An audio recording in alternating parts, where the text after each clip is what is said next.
The Duke and Duchess of Cambridge have released two new portraits to mark their 10th wedding anniversary. The pictures were taken at Kensington Palace by Chris Floyd. 2 billion people across the world tuned in to watch the couple tie the knot in Westminster Abbey 10 years ago.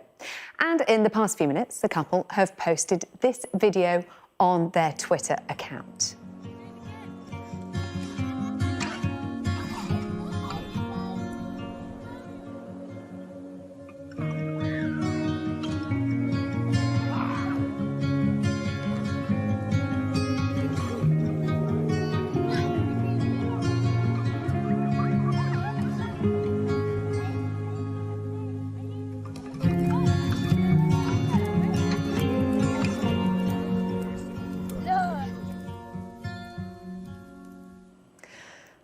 In a tweet, the couple said, "Thank you to everyone for their kind messages on our wedding anniversary. We're enormously grateful for the 10 years of support we've received in our lives as a family." Let's bring in Roya Nikkah, the royal correspondent for the Sunday Times now. Hello to you, Roya.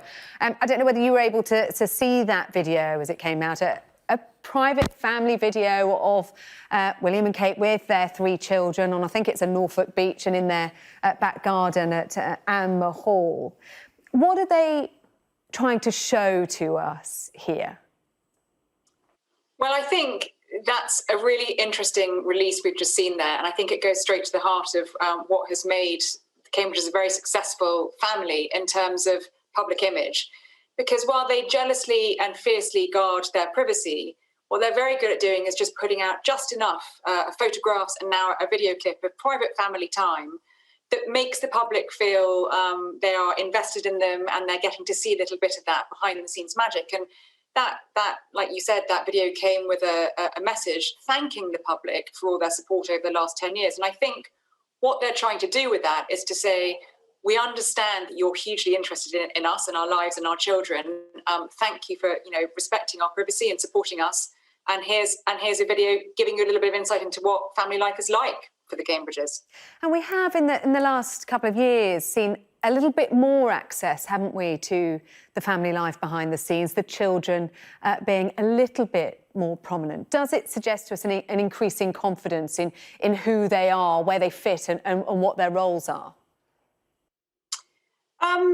Yes, I think so. And I think, as you mentioned, the sort of growing access that we've seen, we have, but what's always quite interesting is that it's controlled and it is very much on their terms, and it's very often Kate that takes the photographs. Of course, Chris Floyd took the ones that came out today. But I think we are sort of seeing, we know that William and Kate are taking on gradually, more work. They are stepping up in terms of their responsibility within the royal family, supporting the Queen, who's now 95. And we are seeing a lot more of them because their role in public life and their role within the royal family is becoming more prominent, more important. And this is a role that Prince William was born into, but one that the Duchess has married into. How do you think she has grown into that role and adapted and made it her own over the course of the past decade?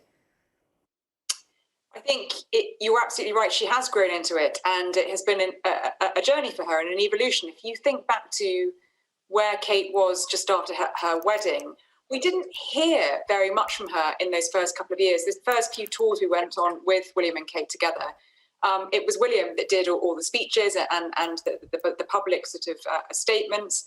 But in the last few years, we've heard a lot more from her. We've heard some very assured speeches on her big topic she's passionate about, the early years and childhood development. We've had a couple of big keynote speeches from her on that. She is becoming more confident. She is much more sure of the direction she wants to go in terms of her work. That is a role she has grown into. But to be honest, I think it's one that William is still, carving out for himself, even though he was born into it.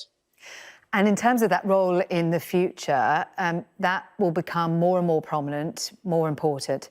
And it has been a very difficult year leading up to this 10th wedding anniversary. Images that we saw after the funeral of the Duke of Edinburgh, and the role that the Duchess was playing between the 2 brothers, the feuding brothers. I wonder if we can get your thoughts on that, Roya. Well, I wrote a big piece on that for the Sunday Times where my thoughts featured. And my thoughts on that very much are, yes, I think Kate, played a diplomatic blinder there in terms of just sensitively allowing the brothers to speak. My understanding is that I think it was very much a united front for the royal family to honour Prince Philip at the funeral, so there should be no visual depiction of any disunity. But I think that relationship between William and Harry has a long way to go in terms of ever being back to where it was.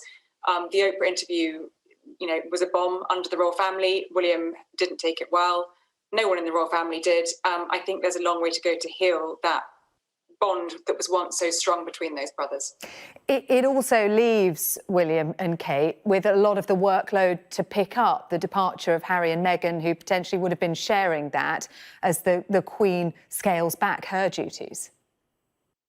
It does, and I recently wrote a profile for the Sunday Times magazine, actually exploring this very point. And people I spoke to very close to William, that's a very important thing for him. I think he definitely feels the pressure in terms of not having Harry by his side to share that responsibility. His future, as someone said to me, he feels looks very different now because of what has happened and because of the decisions that they've made. I think he is starting to accept that, but it's definitely been a big adjustment in the last year.